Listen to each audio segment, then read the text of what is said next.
Life is beautiful, you are beautiful. Life is beautiful, we are beautiful too. All right, Mr. David Traster. How you doing? Good, man. How are you doing? Doing good, man. Happy to see you. Yeah, happy to see you. Welcome to the Daniel Carcillo journey. And we met, a couple years ago? We actually met. You probably don't remember. We met the first time you came to Atlanta with the crew that you were with at that time. That's right, And 2000. So that would have been 2012, 11 or 12, 2013, right? Somewhere around there. Yeah, And that I was the won't- lockout year.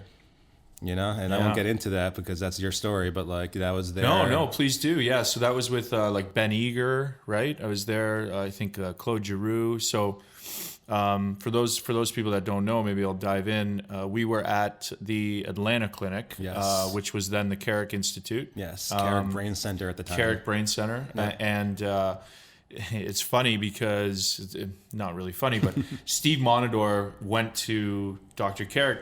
Yeah, man, I was there for that. Yeah, and Steve was like, yeah, you got to go. You got to go see this guy. You got to go see this guy. Like, you need it. I'm like, well, Steve, like, I'm not having any symptoms. I look back on it. I look back on it now. I'm like, oh my gosh, yeah, you were. But and I was like, and why are you going, right? And so he's like, I'll go. I'll come back. I'll fill you in. I was. He came back. I picked him up from the airport. I saw the way he was talking. I saw this little twinkle in his eye. And then I was like, oh, okay, like something's going on here. I gotta pay attention. Then we go to the gym, and he just crushes this workout. And he was always doing that. But I was like, wow. I'm like, okay.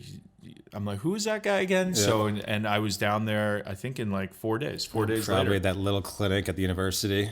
Yeah, exactly. Just The little slam clinic pack. at the university. Missy Hollis came down with us just to kind of, make sure that we were getting through the flow. And we did some on ice stuff too. Without a doubt. And so I always say this, like that visit extended my career for 2 more seasons. And it was an amazing reset for my brain. And I honestly don't know if I would be here today without that visit, because I got 2 more concussions. Yep. And I remember Dr. Carrick saying from some of the data that he saw that I was one of the worst. He didn't tell me, thank you, Dr. Carrick, for not telling me at the clinic at the time, but he did say that I was one of the worst TBI patients that he'd ever seen. And imagine if you got that care before you even got to the NHL. Oh my gosh, right? man. Imagine that's what we're trying to get into. These Right. guys before they get drafted. We want to test the guys before they get drafted. We want to see their brain function because every one of these draftees can be differently susceptible. Right. Because if they have different types of brain function, if one area is a little weaker or one area is not as functional compared to another area for another guy, Right. they could both get the same hit, but the weaker areas can be impacted, and depending what that area is might determine the type of symptoms you might manifest or the type of prognosis Right. you might have for recovery. So, and from that baseline, when you guys have that baseline, then you have this information on that player. Yeah. And so you can actually get him rehabilitated in a quicker fashion. Is that correct? For sure. It's not. When you look at baseline, most people think baselines as neuropsychiatric testing, and we use that, but there's no evidence that impact testing or neuropsychiatric testing on its own can be used by itself as standalone testing to say return to play. Wow. And that's the biggest issue, is because I'm not getting into details. There's research on that for conflict of interest, etc. But regardless of that, the fact is it's just one thing we're looking at. And if we're not looking, people are doing better with eye movements, with head movements, vestibular stimulations. People are looking at more things now. But if we're not really looking at more objective findings that people can't cheat, especially, because we know there's an issue with people cheating these neuropsych tests early on. Especially professional athletes. We're Professional always going to athletes. try to get an edge. Without a doubt, there's such a small level of difference Right. between the guy on the team and the guy trying to make the team. Right. Right? There might be a bigger difference between the superstars and everybody else. When you look at the guys that are on the team making the money, Right. and the guy that wants to be on that team, there's not that much difference. So it becomes a huge Milliseconds. problem. Milliseconds, and now, God forbid, you're the guy on the team. Are you going to let anybody know you got concussed? Right. No.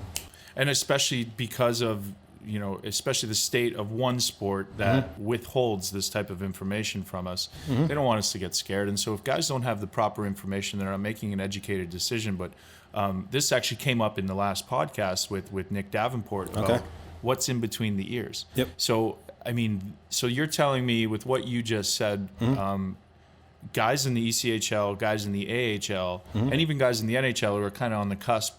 I mean, really, it could work for everybody in peak performance, but this could really bring your brain cognitive performance, vestibular system balance, eye tracking to hand-eye coordination really to the next level, and maybe bridge that gap of half a millisecond, and all of a sudden you're ahead of some NHL players. We talked about this earlier, is if you have a concussion, you are 2 times more likely to suffer an ACL tear 3 months to 2 years after your concussion.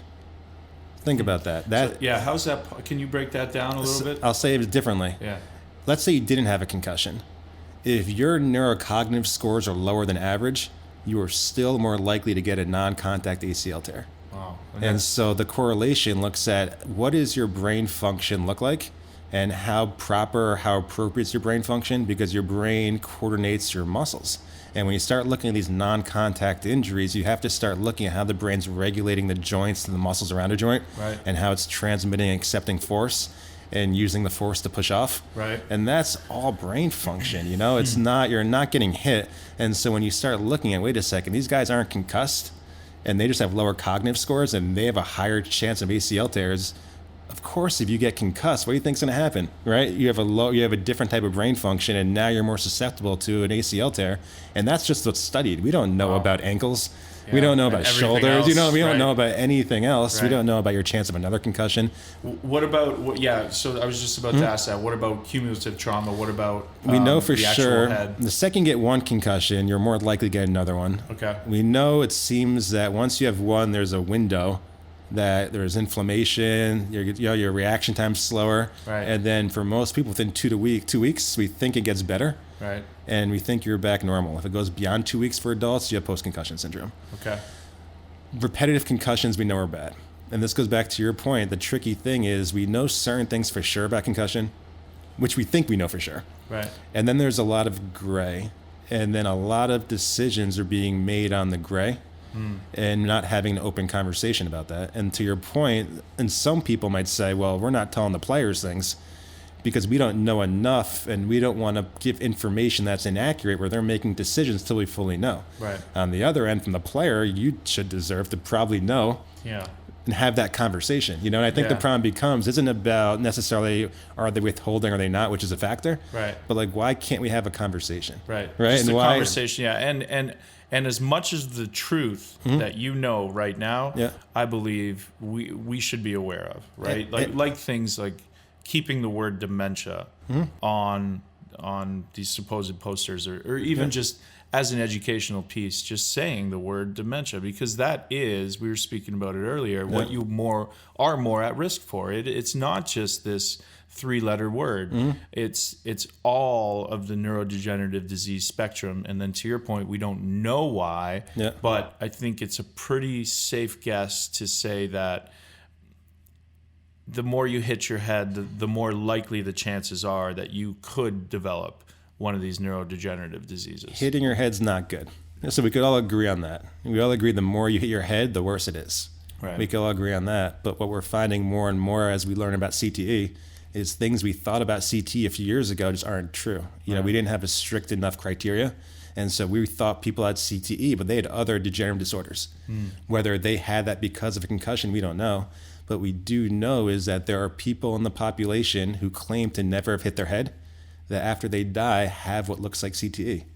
Now, it's really hard to know if these people really never hit their head. Right. We also know micro trauma. Right. So maybe it's a lot of small little hits. Maybe they got in a little car accident and a whip. Like we don't really know if they really didn't have trauma. Right. We also don't know if maybe our criteria is too wide. So we've got to start maybe tracking that now, right? Like from this point in history, we should be tracking every single hit to the head, almost like a log. There's been an article a few months ago that kind of came out and said these are the things that we need to do for concussion research. Okay. And one of the points was we need to study people who didn't have known head trauma and see what percentage have what looks like CTE. Right. And I totally agree, honestly. I mean, and my lawyer's probably shaking his head right now, but I'm all about, getting the right information out, right? And so there are certain things done by certain organizations who I won't name that have created, bias tests and that have created this sort of, I wouldn't say misinformation because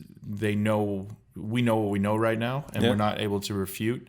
But there's definitely been a narrative created that instills fear in people to,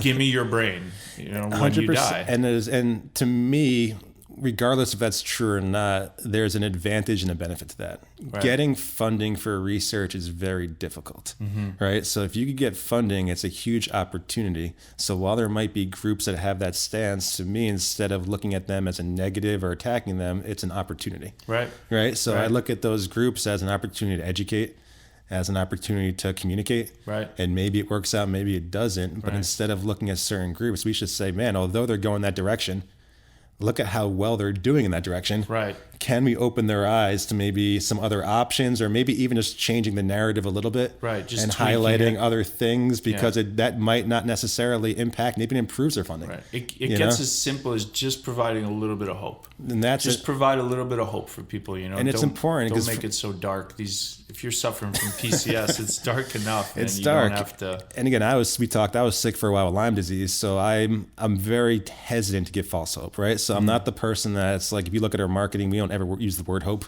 I'm Right. very careful to use that word hope, but there's realistic hope. Right. And in concussion, there's a lot of realistic hope that's not being discussed. Right. Right. And so it's not like, okay, don't worry, just tough it out, you'll get better. It's like, no, wait a second. Like, what do we know about concussions? What do we know about concussion diagnostics? What do we know about concussion treatment? And how can we educate people on what we know today? That's go. not the narrative. Right. The narrative is, if you hit your head, you're going to get CTE most likely, Right. and we need to shut down these contact sports like immediately. Not Yeah, saying it's for that's- everyone's narrative, but yeah. that is a narrative out there. And I'm a basketball player. I didn't play hockey or football, but at the same time, I appreciate team sports. Right. And what team sports could do to you. Right. And again, I understand the risk of contact sports, but I also appreciate contact sports, and so it comes. Cardiovascular disease is a little bit more prevalent and dangerous than the other option that we're talking about. There's a right? lot of- and it comes- informed consent. That's all I want. Now I'm the same way. Yeah. It's informed consent of what do we know. People can handle it. Right. I'm in the opinion that people typically are mature enough Right. to handle They reality. can handle the truth. They They can can then, handle the risk. And then what happens with these leagues? You're not liable anymore. And which is a beautiful thing. Everybody wins. And then if somebody comes to see you at a place like this, so let's do that. Let's break this where we are. Okay. And then also what you do here. And a little bit about yourself, if you don't mind. Absolutely. And before we do that, I'll just say that although to me, this is the most disheartening thing I see every day. Yeah. Is that when you start looking at the media or what they talk about, it's too focused on professional athletes. Right. And I'm all for helping everybody. And Yeah. I don't think professional athletes should be excluded because of whatever reason. People put them For on the sure. pedestal, whatever. They're human beings, right? And I don't Yeah. see them different as human beings. But what about all the high school kids? The middle The there's learning so many disabilities that are possibly there's so many more people who aren't pro athletes who are Military, suffering. There's so many domestic kids who get violence amongst concussions. Exactly. Yeah. There's such issues like that. Kids during developmental. What happens when they're 13 with concussions? Right. These are the biggest issues I see, although we see pro athletes, and it's really important for us to help everybody. Right. The conversation is not enough about this high school kid who hasn't been in high school for 4 years. I know. And that's the conversation I don't hear enough. And again, it's Right. not to scare people. It's to say, this is why it's a big deal. Just be aware. If Right. you're aware, then you could recognize the signs and symptoms. You could recognize the learning disabilities. You might Mm-hmm. be able to correlate that back to, oh my gosh, Tommy changed after the car accident, and then pick up the phone and call somebody like you. Call the Neurological Wellness Institute. Get your brain back online. And excuse me if I'm misrepresenting, but you can attest to this. Is identifying the regions of our brain that are shut down due to trauma, Yeah. and then making an individualized program accordingly for that person, because Yeah. everybody's different, to get their brain stimulated and back online. Yeah, so let's talk about testing, right? So you have a concussion, what do you do, right? Let's just start with education, right? So let's try to bring awareness to what does the research show so far. First thing you should do for about 48 hours is not much, right? So about a day or two, you should really not do much, the typical rest protocol.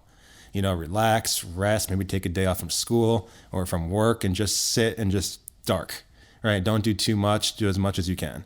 But after 48 hours, that's about enough, right? That's about enough rest. Right. Then unless you really have other issues and other predispositions. But overall, the best way to have like blood flow issue problems, which are concussion, is be deconditioned.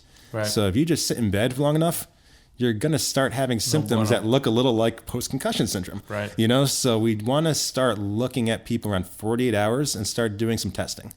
So what's the most common testing people do? Right now, it's called the Buffalo Concussion Treadmill Test. Right, and it's a good test. And realistically, what it does, it takes somebody, depending on their height, like maybe like 3 miles per hour-ish, 3.2 to 3.6, etc. And then you have them flat on a treadmill, and they walk for a minute or so. And every minute, you raise up the incline until about 15 degrees. And they keep walking, and if they keep doing well, every minute you speed it up a little bit. And the whole idea is saying, at what heart rate do you start to get symptoms? And we know that if you get symptoms before, let's say, around 135 beats per minute, your chance of not recovering from concussion is extremely higher. You're going to probably be symptomatic for more than 3 weeks. We know, let's say your resting heart rate's like 80 beats per minute, just sitting there. If you can get your resting heart rate over 50 points, so if you can't get it to 130 before symptoms, your chance of recovery, again, is going to be longer.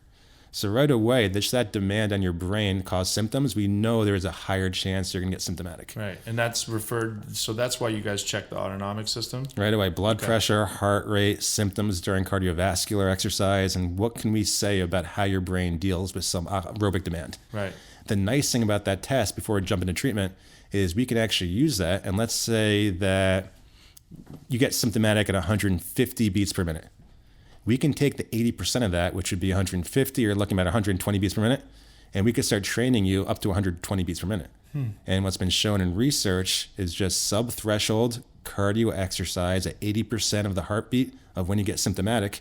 If you start training there for about 20 minutes a day and slowly work up, it helps recovery. Wow. It helps with dysautonomia, blood flow issues, aerobic endurance, cognitive function, return to play. Right. So first thing we like to do is look at the autonomic function. And that's the most standardized. When you look at what's out there for testing, that right there is one of the most researched things to do right now. There's also a bicycle test, works just the same, takes twice as long. Okay. So those are the first things we look at aerobic ability. Okay. The next thing we look at is neuropsychiatric testing, right? Like everybody else does. Right. So we do 2 different types of testing. We do about 18 different neuropsychiatric tests. Each test is a different function or network of the brain. And we like to know kind of how is your brain functioning. Because again, we talked about that if your cognition's lower, your chance of injury goes up. Right. So we do a lot of neurocognitive testing. We then look at eye movements. We know based on the research, if you're concussed, there's like 90% of concussed athletes typically have at least one eye movement problem. And it might be complex eye movements like an anti-saccade, where if I look here, I look the other way, or a memory saccade. It might not just be a simple eye movement. But we explain to people what saccades are. No problem. So we look at eye movements. You pretty much have 2 types of eye movements.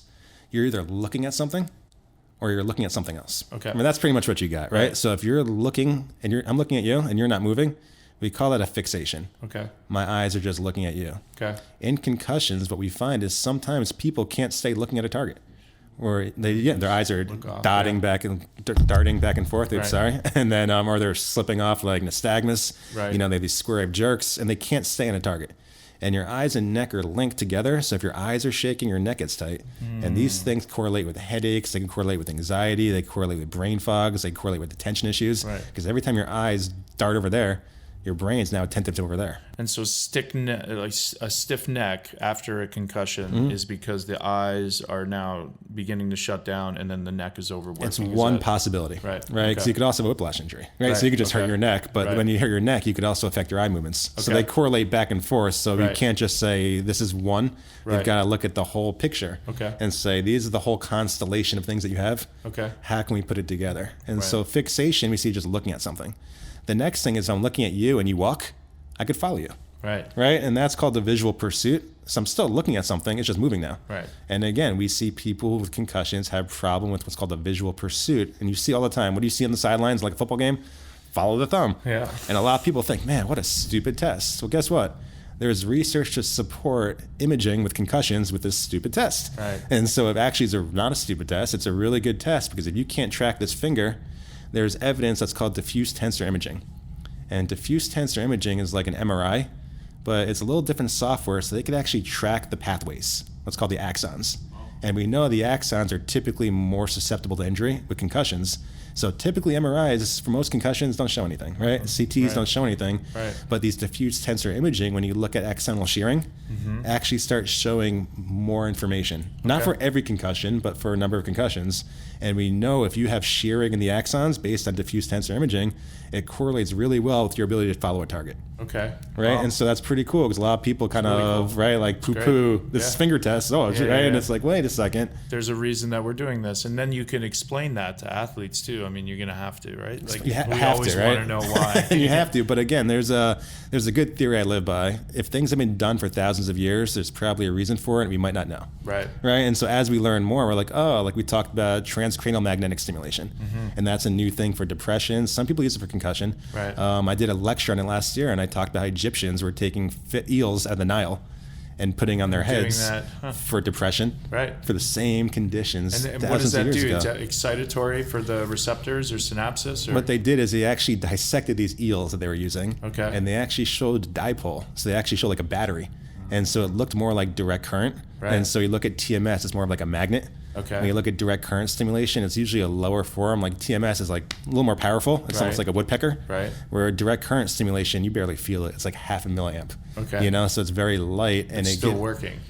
Right. a lot of research. Now it takes a little more repetitive, just like TMS, but it works really well. And because it has a positive and negative, what you could do is you can excite certain areas of the brain and decrease So certain you areas can, of the brain. you can pinpoint where you guys find the trauma through your diagnostics. Without a doubt. And then we Wow. could correlate different areas. So there's certain research for depression, there's research for memory, there's all this research now where depending, look at dizziness, like Yeah. Malda-Barkman syndrome. There's a lot of research looking at alternating current, putting one electrode at the front and back Right. at different frequencies. Is that test new? The testing we do is, a lot of times we correlate QEG, but the treatment, it's been around, like I said, it's been around for a while. It's just, in medicine, there's a history of things coming and going. Right. Based on the research. So like transcranial electric stimulation, like I said, it's been around since Egyptians. If Egyptians were doing it, probably Mayans were doing it. You know what I mean? Yeah, like it for probably sure. goes all the way back. But yeah. the fact is, like, it was really popular throughout the centuries. Right. So it was popular in like the early 1900s, and then what happened is it disappeared. You know, and like Yeah, they like came some in, they things do in criticized history. it. There was no Yeah. history. There's no evidence. You know, like there's no evidence for this. It's quackery. Right. Right. Same thing. Like we have a rotational chair.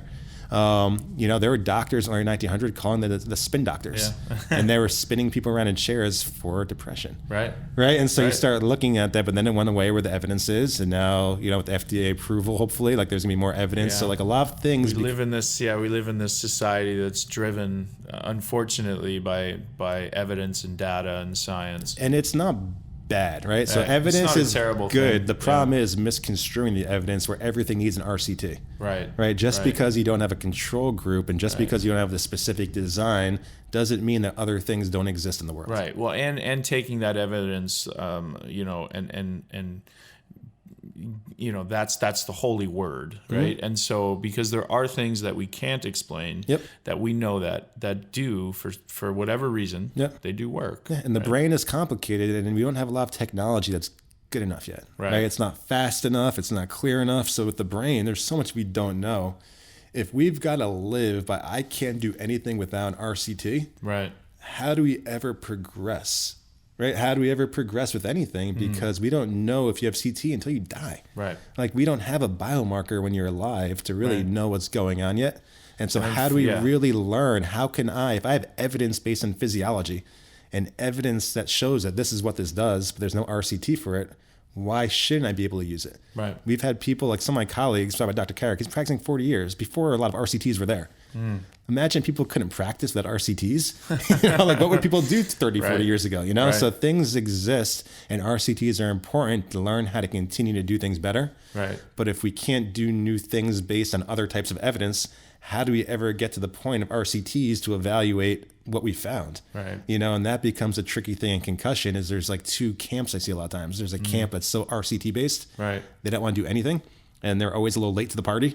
because by the time the RCTs come out, people have already been doing it for years. Right. And there's other guys who don't care about the evidence. And yeah, I'm a clinician. I get people better. I'm Right. just going to do what I do. That's it. I'm going to do it. I'm going to do what I do. Help But they people. might not know the multifaceted approach to concussion. Right, for Because sure. you might be a neck specialist, and certain concussions you might have help with the neck. Right. But if the guy has a vestibular problem, or so you've Then got you're to missing that. You're missing that diagnosis, and that's why I love like everything that Carrick Institute trained functional neurologists do. Right? Mm-hmm. It's Is just a little more multifaceted bigger with picture, yeah, but it's an understanding that we don't know everything. for sure. Right, so For it's sure. like this and we're is- learning, and you're always learning, which is all you can ask for from All you can people, ask right? for, and then it just comes down to as you learn things. Like I'm very cautious, I'm very conservative. Like Right. there's a lot of things I know that could work. I don't implement it yet. I want to wait a little bit. Right. So Okay. there's a lot of different things. I'm like, okay, I see that.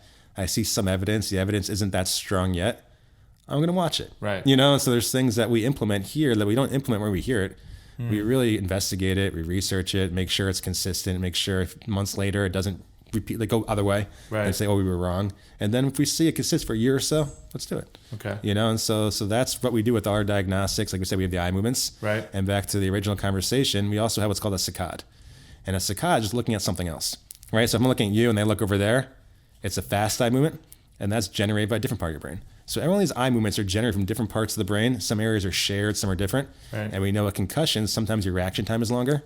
So if your reaction time is longer for a hand movement, there's a good chance your reaction time to look at that is also altered. And if we can measure how fast your eye moves to a target and how fast your hand moves to a target, I could definitively look at different pathways and say, okay, now that this pathway to your eyes is intact, this pathway to your hand isn't doing as well. Right. Or both of them aren't intact, and it gives me ways to localize different areas when we look at reaction time.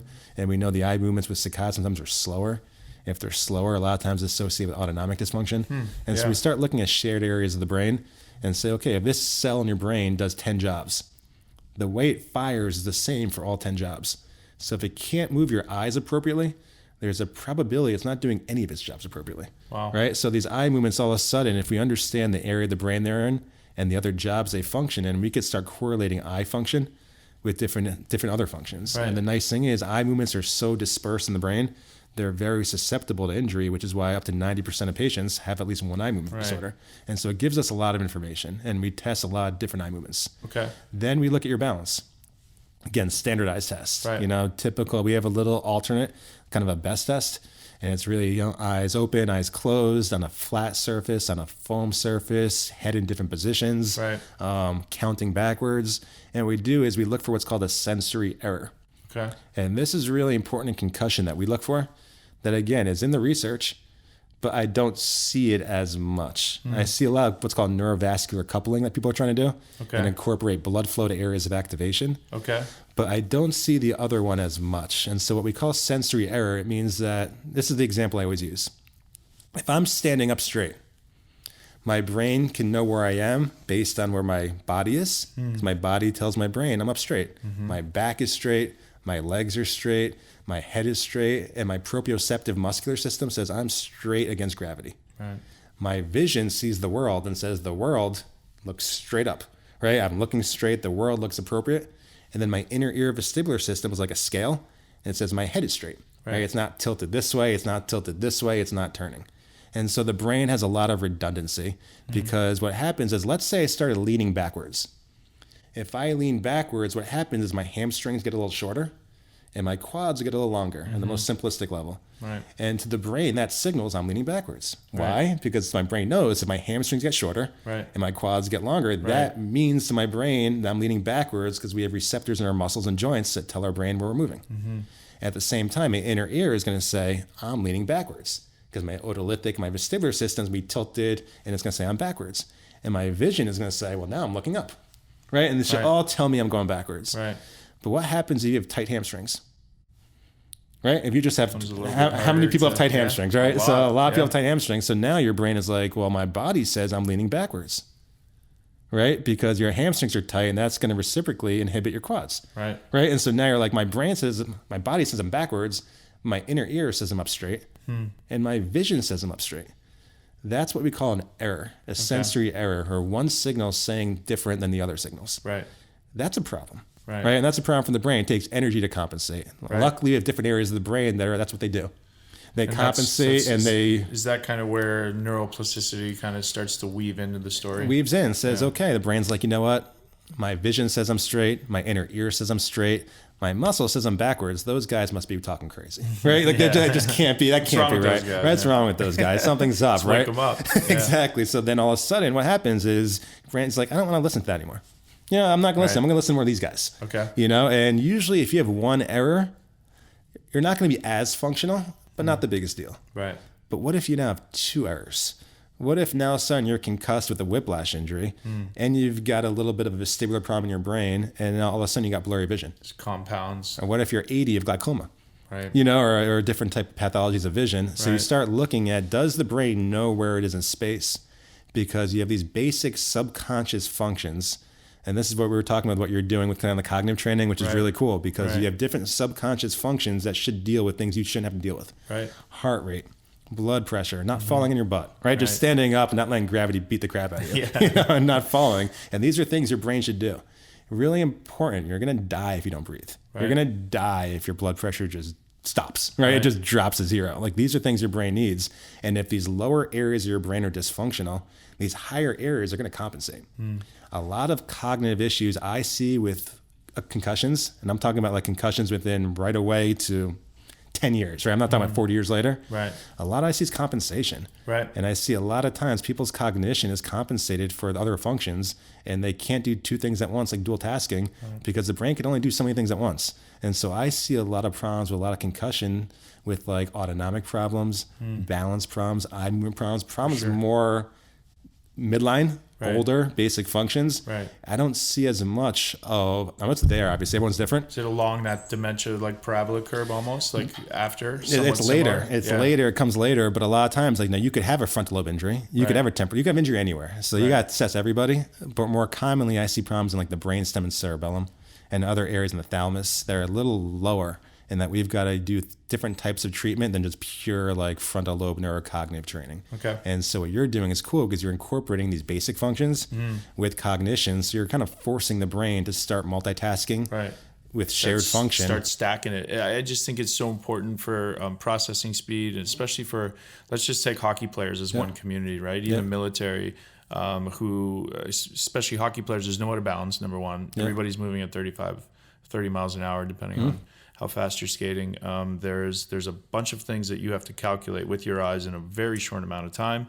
And so there's things that you want to do, but then you have to tell yourself to stop to do. So the stop go. So how do we train that? How do we, overload these systems in a gym setting that once it happens on the ice, So the first thing we do is we look at your balance. Now, let's say your eyes are closed and you've got a 90% balance with your head straight. But when you turn your head left, you drop to 65%. And when you turn your head right, you're back at 90. Right. So and this is the balance test. That you're talking about, right? yeah. So all of a sudden, you should be the same with your head right and left than head straight. But we see with concussions, it's not. Now, what if you're like a right wing? Right? And what if you're going down, you're looking left a lot? Wow. Yeah. What is that? Or what if you're a baseball player and you're weak. righty? Yeah. Baseball players are always looking left at the pitch. And all of a sudden your stability is decreased, so you're going to compensate. How many injuries of shoulders and knees and ankles are there because they're stabilizing when they should be compensation. performing and Yeah. really pushing you and then pushing you off? And Right. but the fact is, if you don't have these deep stabilizers working, you're going to compensate when your prime movers. Right. And now your prime movers got to stabilize and move. And it puts you more at a disadvantage. And so when you turn your head left, you become unstable right away. We want to look at what's going on in your brain, what's going on in your neck, and we might start creating therapies where, instead of doing a therapy straight ahead, you might be doing workouts with your head left more. Right. You might be doing some left head turns before your workouts. When you're on the ice, what do? You're going to go turn left, right? Turn left, And so yeah. you're going to start doing, or you're going to shoot. If you can't go left, you're going to start shooting upper left, lower right targets. So, Right. you're going to start doing things that correlate with the problem. Right. And so it allows us to start It'll singling out stimulate that area as you without a do doubt. these things, Or right? like little things we do with people in that scenario is we might have you with your feet together or one foot in front of the other, kind of eyes open, eyes closed. And then if you do well, eyes closed, head left. right. And we'll start training you. Stack it. We'll start balancing head left. Once you get good, we start cognition. Okay, you're going to balance one foot in front of the other, head left, close your eyes every other month.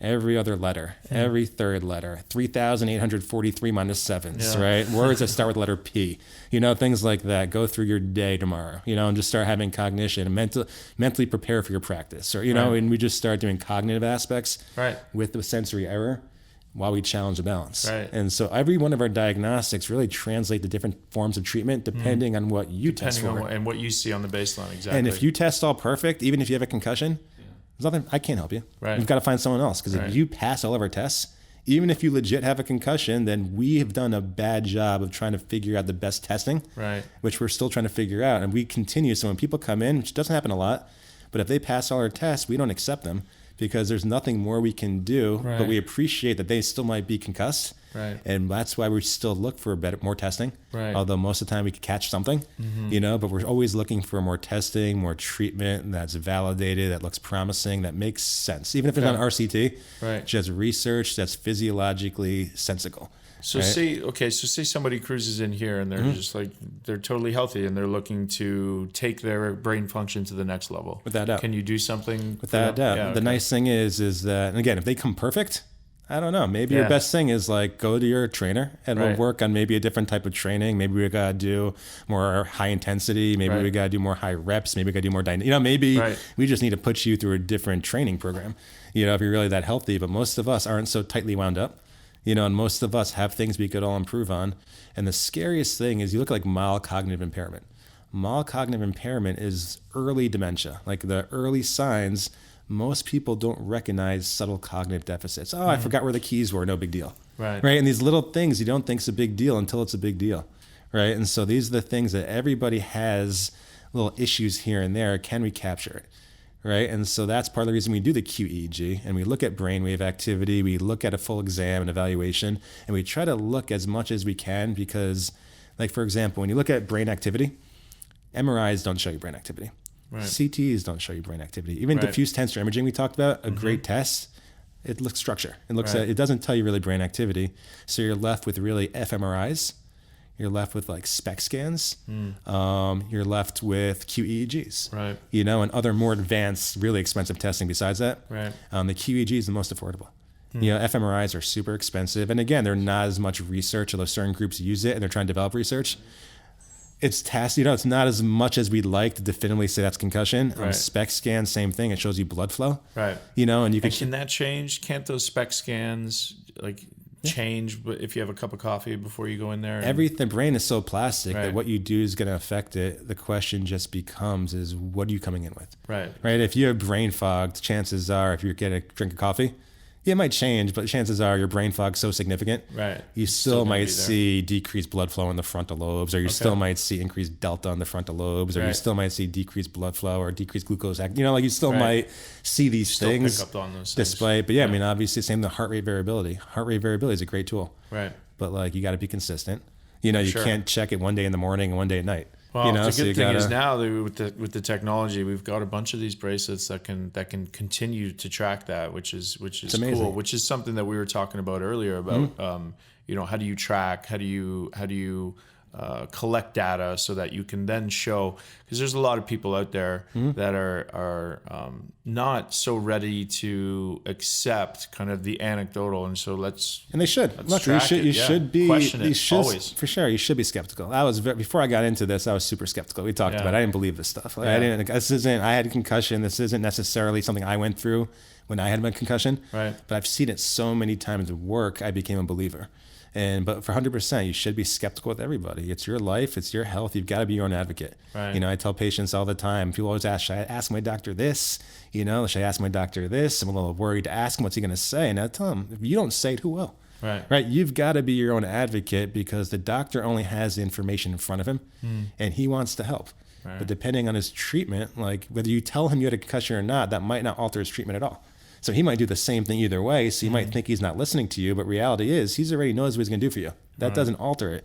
And the reality is you've got to be your own advocate. And if you don't push for yourself and you don't tell people what's going on with you and you don't try to get better, you're not going to get these things. A lot of times it just doesn't.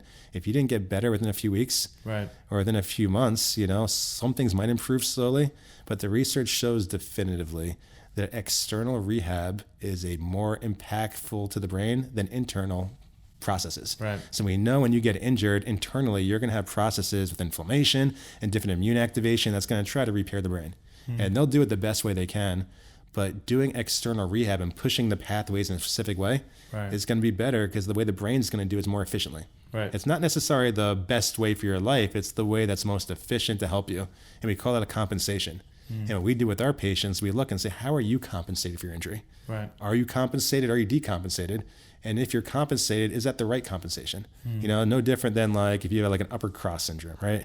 And all of a sudden you might be a thrower and you might be compensating with your trunk to create more rightward rotation because you can't externally rotate your arm as much. You know, like you Right. start, these Yeah. are the same thing happen in the For brain. sure. One area doesn't work as well, so another area is going to come down and compensate. Right. And it'll create the function, but is that function appropriate?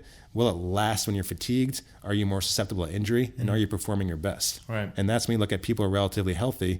These are things we typically see where, you know, I teach a lot and I have a good friend who teaches or works with a lot of guys in England, soccer. And what he found, these guys are pretty healthy, but they're heading the ball a lot. Yeah, oh, yeah. You know what I mean? Yeah. A lot of headers, whether that's significant or Study not, that came out, out of the UK, 3.5 times more likely to without a doubt. be susceptible to dementia. And some of those Super headaches, some of those scary. headers are like legit header, right? You're Right. not, Oh, these yeah. are like legit force. Yeah. And there's other things that go into that. Like my analytical mind goes to, how many PSI are those balls? Are they all regulated? You Right? know, We like- just don't. Yeah, we don't know. We don't know, right? But Right. we're going to assume it's probably not beneficial. Yeah. You're Yeah, probably not getting exactly. healthier Right. from hitting the ball that much. Right. But what he found, he started doing some of our work. 'Cause he's already a great kind of athletic trainer, kind of sports chiropractor. He's really good at muscle work, adjustments, manipulations. Mm-hmm. Right. When we started doing more of the brain work, what he found was surprising is his players all of a sudden, they were getting more steps and running more distance than they've ever been. For sure. They're also leading the team and all load management. Right. And these are top guys. He's working with the top guys. Right. Who it's not like they weren't great before, but all of a sudden they're running more efficiently. They're running more, and they're Right. not trying. It's just Right. naturally they're able to What an move more anomaly, efficiently. right? You train the brain, you train the body inherently. Right? Everything Biomechanics starts become up more there. efficient, Yep. and there's energy saved, and there's more energy to produce for other mechanics. Right. And you start looking at biomechanics, you can't avoid neuromechanics. Can't. So everyone a lot of times is into biomechanics, which is super important because a lot of people aren't. Right. And there's so many trainers that we were talking with Ian Mack yesterday. There's so many trainers that necessarily might not appreciate biomechanics, Right. and it leads people more to injury. But then you look at neuromechanics and you say, yeah, you might be able to squat 400 pounds, but can you land effectively on one foot? Right. You know what I exactly. mean? And that was my problem during my career. I could squat 400 pounds, Mm-hmm. but I mean, that probably led to my orthoscopic hip surgery. It also led to my abdomen being ripped off of my pelvis and have to be stapled back. And Yeah. I mean, quads, over dominant quads will then shut off your glutes, and then shut off glutes will have your hips. And you're a hockey player. Of course, yeah. you're gonna you have a certain susceptibility. Right.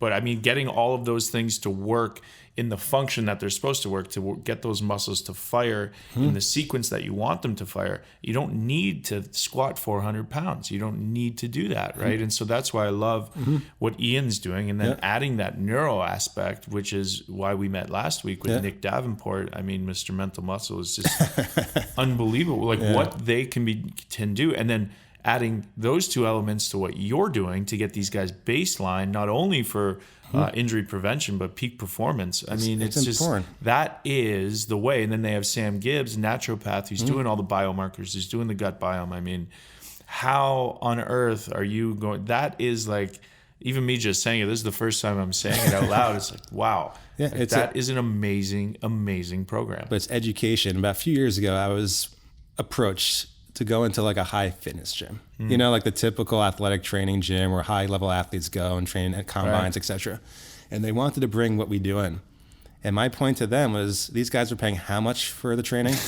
They're paying how much for the nutritionist? Too much. They're paying how much for the sports psychologist? Yeah. They have no idea what I do. Why would they pay any more money, Right. regardless of what I can do, because there's no education on the neuromechanics side of things, Right. And so that's why there needs more education on the neuromechanics, because how many guys that I've seen could squat 400 pounds, but they fail a step down test where they can't just Right. properly step down 4 inches. Or hop on a Bosu one-legged. We were doing that the other day. Like, people couldn't believe that I could do that and then do like 12 squats at a cadence, and they're like, I don't know, this is the way I trained. And again, you're an My unstable trainer- surface too, so you've got an advantage to You that. get the VMOs, and I mean, but then adding Do you know what the balls are called with that turn on with you bounce them? I know you're talking about. I don't know what they're called. There's these. Is it a vector ball or I don't want to say the wrong thing, so I'll just say that there's these two balls. When you throw one, it'll pick a random color, and so you can allot,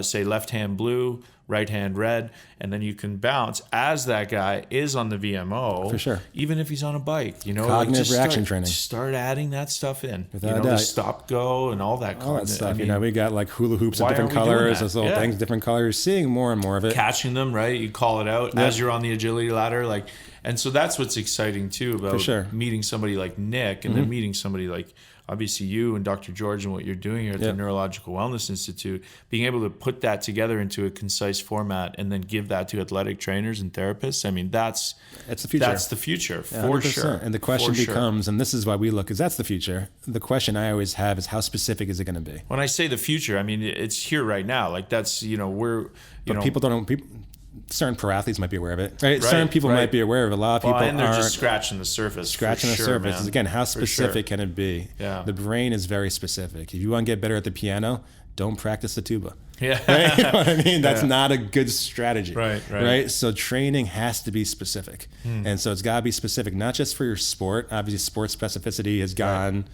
last 20 years, for better or worse, crazy. Yeah. But it has to be specific for you. For your brain. Yeah, exactly. Man. And that's No the key. doubt. And so that's why the testing is important. And that's the missing piece I see for a lot of people is they have good programs, but the programs might not work because the programs aren't good for you. And they're not geared to the individual, right? But you know what? They're very evidence-based. Right. Yeah, so you look at the evidence, you know what the evidence says? The evidence says is one of the most probable eye movements that are going to be impaired is what's called convergence. Okay. And that's when like you follow and cross your eyes, follow something in.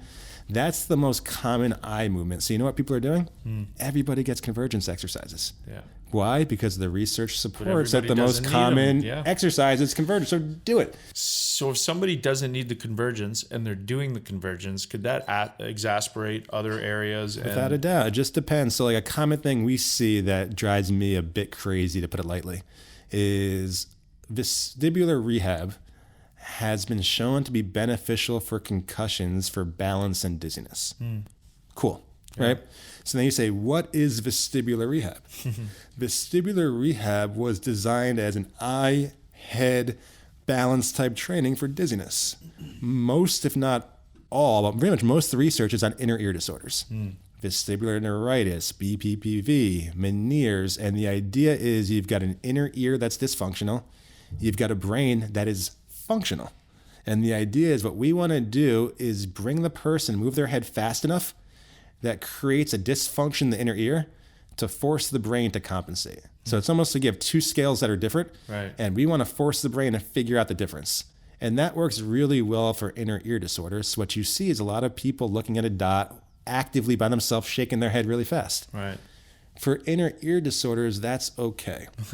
Now let's talk about a concussion, because the research is on that, right?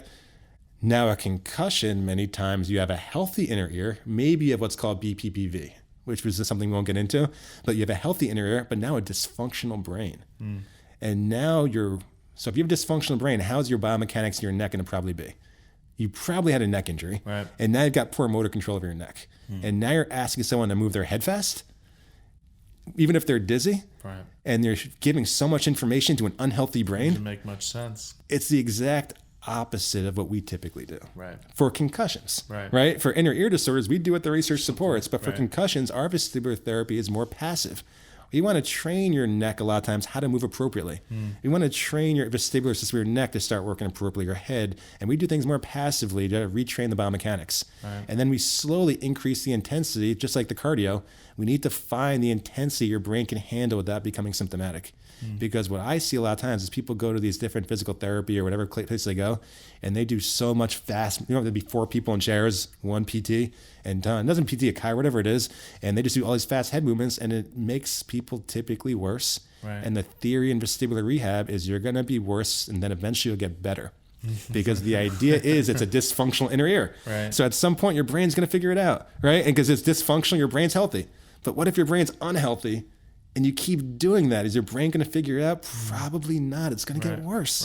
Or even if it doesn't get worse, your brain big thing after concussions is you could have symptoms without your brain getting worse. Right. You could just have symptoms for symptoms. So what I see a lot of times when people go through a traditional vestibular rehab after concussions, a lot of times it's not done for dizziness or for balance where the research is, but B, it's done in a way for inner ear disorders, and it's not congruent for someone with a brain injury. Right. And that's what really have to look at is people are taking this research, and yeah, there's research on vestibular rehab, but how's it done? Right. How's it implemented? And that's why we want to do the data here, because we feel like we do a good job of vestibular rehab, but not everyone has a vestibular problem, right? Of course. But we feel like we do a good job with it in a brain-based way that's unique to an inner ear-based way. Right. You know, and so you look at convergence, if you start doing convergence exercises, but we have some people that have what's called a spasm or esophoria, meaning that their eyes are already too crossed. Right. And I see that more commonly with concussions, where the eyes are too crossed than when an eye can't cross. Right. And so now you have eyes that are too crossed. What we want to do is diverge the eyes. We want to make them out. Right. Like we want them looking at far targets. Right. And imagine if your eyes are too crossed, you keep training them to cross. It's like, your pecs are super strong, your rhomboids are super weak. You're just going to keep benching. Right. You know what I mean? it's And that's what's crazy. going to make you stronger. Yeah. And how often you see that until you get injured, right? Right. And so that is what kind of drives me a little wild. Yeah. Is because it's people trying to follow RCTs Right. with a misunderstanding of how the RCTs represent the patient. Okay. So correct me if I'm wrong. So, and this is kind of my narrative, and what I always try to say is find, number one, the only people I refer to are Carrick Institute trained functional neurologists, and there's lots of them out there. And then number two, make sure that if you're not going to one, then that these doctors or functional neurologists or whatever they're calling themselves, vestibular trainers, are checking all 5 systems, correct? So that's autonomic, vestibular, ocular, affect, and cognitive. That up. Okay. And if you're not doing that, then you're not getting a full diagnostic. And even if they are doing that, then just ensure that they're able to read that data, and then they're able to create a program individualized to get your brain back online accordingly for concussion. Okay. And that's with all of our patients who have any type of brain issue, is we want to evaluate the whole brain. Okay. If we're looking at neuropsychiatric issues or any type of cognitive aspects, cognition involves the whole brain, Right. but the frontal lobe is really involved. Right. And so when we look at cognition, we're just looking at those networks. Okay. We want to look at all different networks of the brain and figure out which network is most impacted. Right. And part of that's what's called the default mode network, which is more like your subconscious, right? Right. You can't really pick that up on an exam. That's why you run the QEEG. Right. Because that's a whole different ballgame of default mode network, and that's where a lot of the research is. That's why we have the V lights, which is like photobiomodulation, different lasers and LED lights that are really specific to the default mode network. Right. And it's all about spinning alpha or gamma waves, Okay. depending on what we want to do. But it's Right. all about default mode network, and a lot of people are going to hypnosis for that, and a lot of So people I are was just trying. I was gonna say I didn't want to. I wasn't gonna actually bring this up, but I have to with the default mode network. Yeah. Like what helped save my life was obviously a lot of these different modalities, but also a one big dose of psilocybin, which has been shown in the research to actually shut down the default mode network. There's a lot of stuff out there that could be beneficial. Right. And just because there's not RCT doesn't mean it's not. Right. Right. Exactly. Maybe it is, maybe it isn't, or maybe Right. it's beneficial, but there's side effects we don't know about. Right. Right. So maybe it helps with one thing, sure. but it could affect another thing. Because when you sure. look at any chemical intervention, Right. and my dad's a pharmacist, I grew up in that world. Right. If you don't have a side effect, then your medication doesn't work. Right. Right. If it stimulates one receptor, it has to stimulate other receptors or other things. Well, So that's the amazing thing about these plant medicines and fungi is that sure. they come from nature, and if I'm ever referring or if I ever do it, it's all natural sourced. For sure.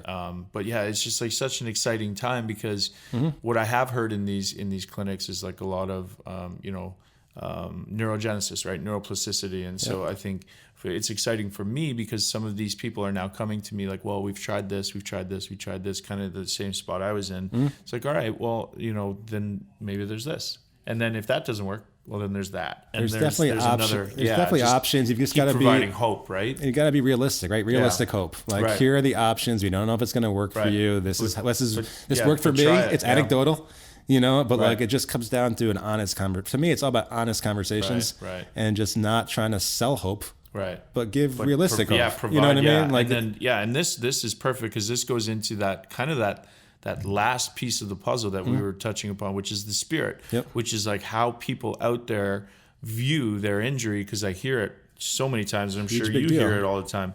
I lost my sense of self. Yep. I don't know who I am. I want to get back to the person I was before the injury. And in my opinion, and I thought like this too, that was the wrong way to think. Yep. And if we're human beings and we want to improve every day, we've talked about this, then you have to get rid of that notion that you want to be that person that you were before the injury. Because guess what?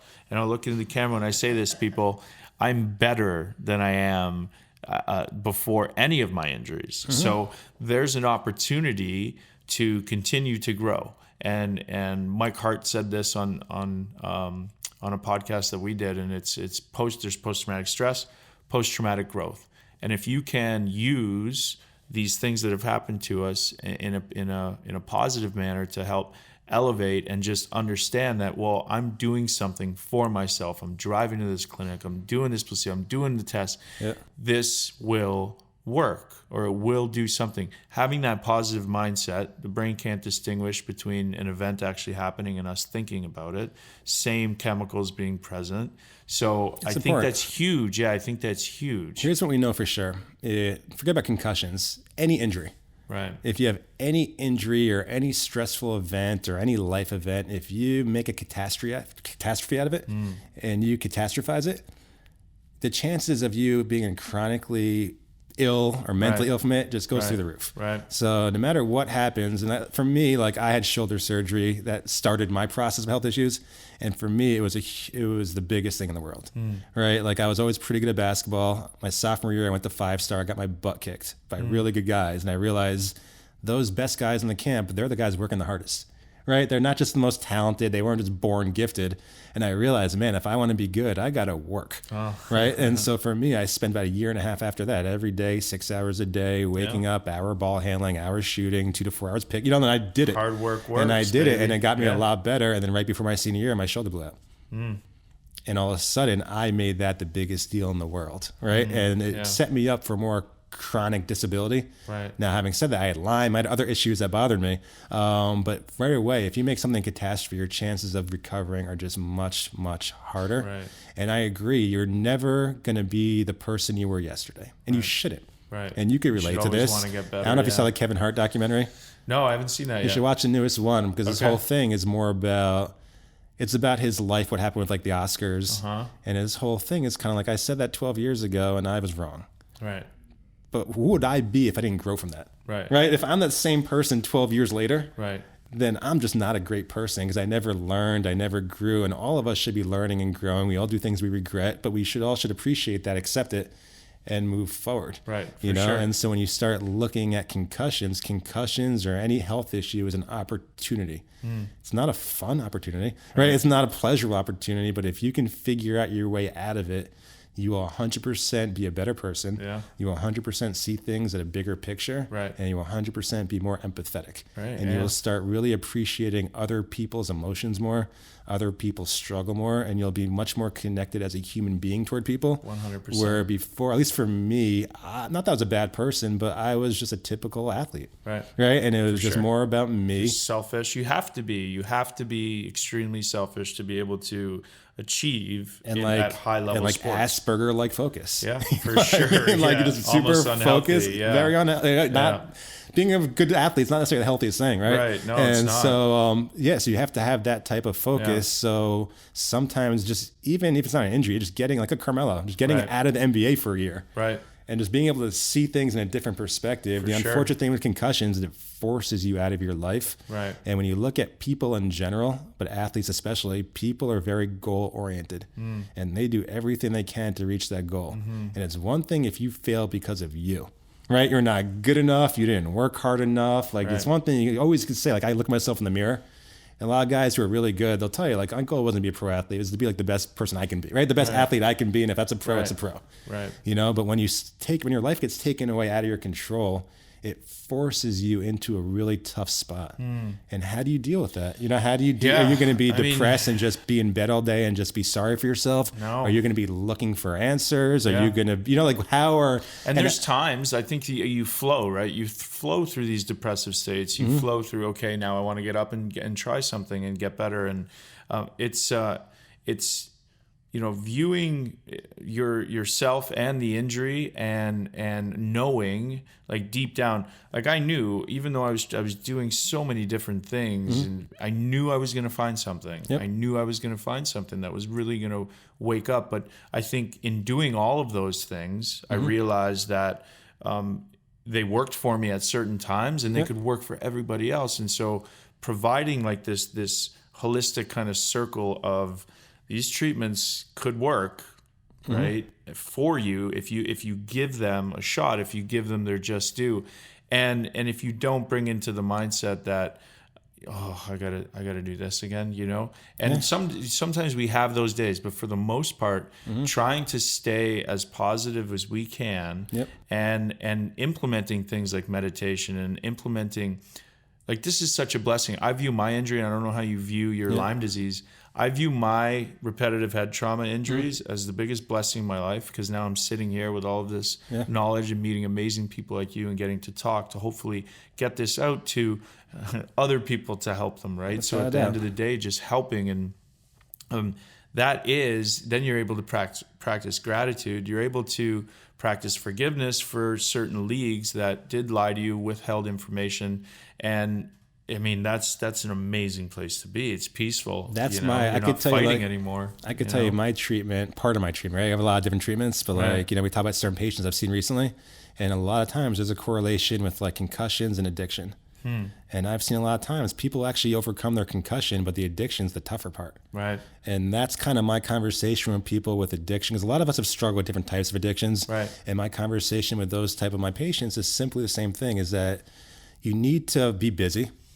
You need to schedule things, but you need to help people. Right. If you want to get over your addiction, you need to be addicted to helping other people. Right. And being concerned about helping other people, because that's going to start fueling dopamine in a way you've never felt before. For sure. It And gets you out of your own head. If you're thinking about somebody else in a different situation that you're not thinking about. And it's got to be in a healthy way. I mean, I don't want you posting on Facebook 50 times a day, all YouTube videos. You know what I mean? I don't want you going screaming at the megaphone, but it's got to be, like we talked, I have a patient who wants to start doing more positive things. Right. And he wanted to do it through a certain organization. And I said, that's great, but don't be that organization spokesperson. Right. You are the spokesperson. You're the spokesperson for Use yourself, them as an avenue to tell your story. For sure. And give hope to other people, but don't let them use you for them, because they're still a company. Right. And you're a college student. Right. And you might not be aware of all the ins and outs. So it's not that it's not a good opportunity, but don't look at them as the opportunity. Look at you as the opportunity. You're the hope. The fact that you were suicidal, tried suicide, that you had multiple concussions, that you're depressed and all these things, the fact they're doing so much better now, you're the story, not them. And allow them to tell your story to bring hope to other people, because for him, it was depressing to hear about the CT stories. Right. And here's a kid who's 17, 18, 19, and he's thinking he has CTE, and he doesn't understand how long CTE progresses. Right. He just doesn't understand the basic science. All he sees is those scary videos on YouTube or on TV. And it comes back to that conversation. Can we just educate people and say, look, we understand you had some bad concussions, but right now is a great opportunity to try to heal them. And to actually actively do things for your mental health and your physical health. Because right now, if you don't do this now, what's going to happen when you're 30, when you're 40, when you're 50, when you're 60? And we've talked about guys that played pro hockey who have terrible conditions now because they have like 70 diagnosed concussions. And it's just a really tough spot. Whether they knew ahead of time the risk and still would have done it, we don't know. Right. But they would have known. Right. And I mean, something that you said there is really glaring, is you are the hope. Right. And you are the hope, and it is within you to be able to find that strength, to be able to get up and move and take an active role in your recovery. And I tell people that all the time. And then also what I tell people is, you do not have CTE symptoms, okay? You have brain injury, you have brain damage, and you have brain damage symptoms. You have you could be having some type of neurological cognitive dysfunction and these types of symptoms, but I really just don't want people to go the rest of their life fretting or worrying or fearing that they're going to get a neurological disease, because at the end of the day, nobody can tell us why that will happen or if that will happen.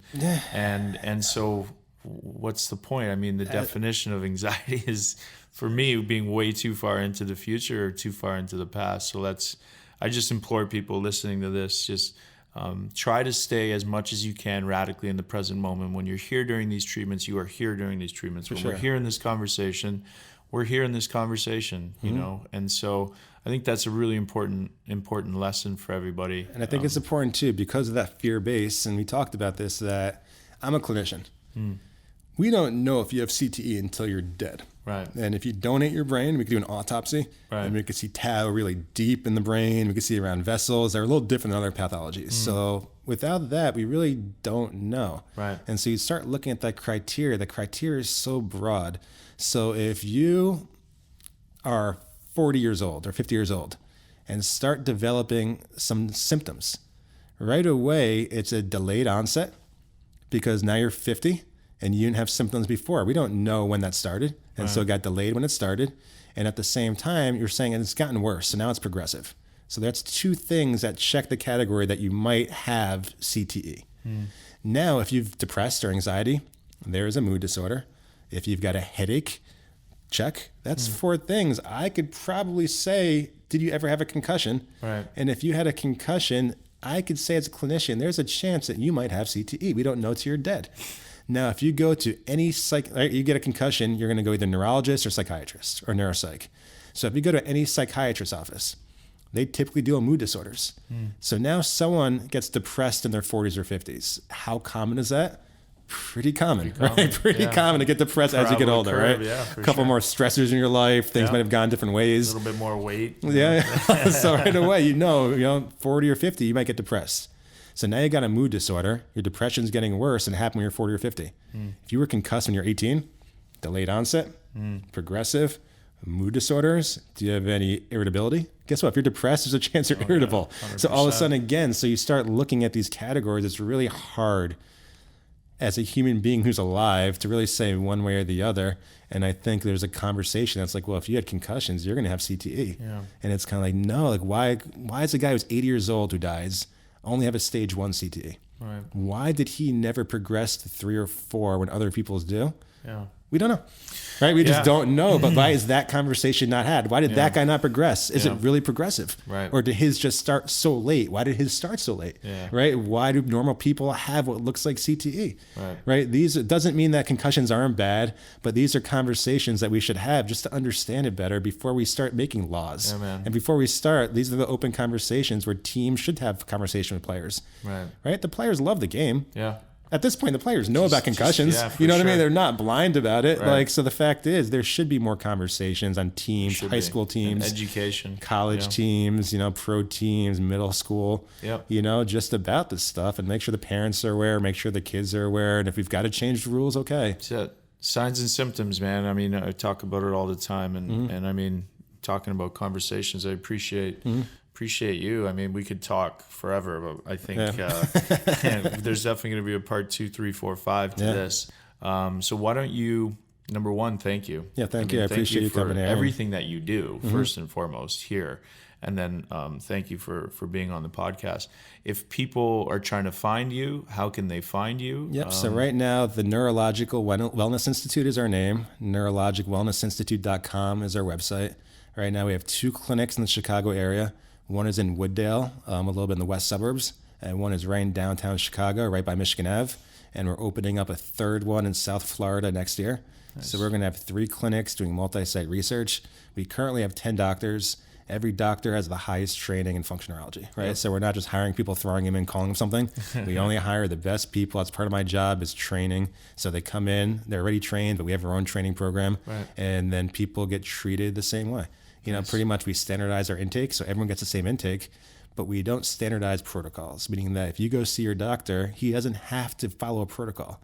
He has the flexibility to match treatments to your exam, but he also has the training to know what's the best thing for you. Wow. And so we're trying to develop more of these, right? But we don't want to franchise them. We want to really open these up and control them. So the quality care, to me as a former patient, quality care is by far the utmost, right? That's amazing. And so we need to make sure the quality stays. So it's how do we train people without making them a robot, right? And so that's the whole idea. So for us, we see a lot of concussions, obviously, a lot of dizziness, a lot of balance disorders, some Parkinson's. We see a lot of conditions where there's really not great medication for. Right. And really the best evidence is more of a rehab approach. And that's really what we offer people is we call it, like if you had a weak muscle, you do rehab to the muscle. Right. So I always tell people we're like almost physical therapy, or we're kind of like physiatry for your brain, right? We're physical rehab for your brain, and we're able to localize different areas of your brain and make them more functional. When they become more functional, everything they do is more functional. And we start looking at human beings, we know cognition and movement correlate. So if we can get you moving better, there's a chance you're going to be thinking better and remembering things better, Feeling better. and feeling better. And the fact is, we're all going to degenerate. Right. So our brain at some point is all going to degenerate, thanks to entropy, right? Yeah. So we're all going that way. Right. Right. So Why the not question, get in front of it, right? get in front, no matter what you have. Yeah. And the fact is, certain conditions make the generation go quicker Yeah. for multiple reasons, right? Right.